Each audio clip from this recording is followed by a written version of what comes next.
सक्यो धान काटेर सक्यो के नै जट्ठा मृष्यल खिउना दिनै भने मैं भिडियो जाँदा नि प्रुफ बोलाएंगे भिडियो जाँदा नि मस मुनि आयो छिदरानी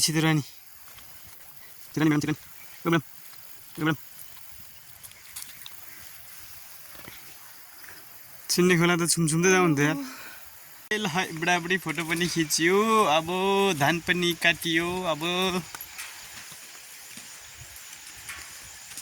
मायाले बोलेको बोली मिठो सुरिलो आवाजको जादु छुट्टै भो यो मनले त्यो मनसँग कथाले माग्ने भो मायाको गहिराईमा माया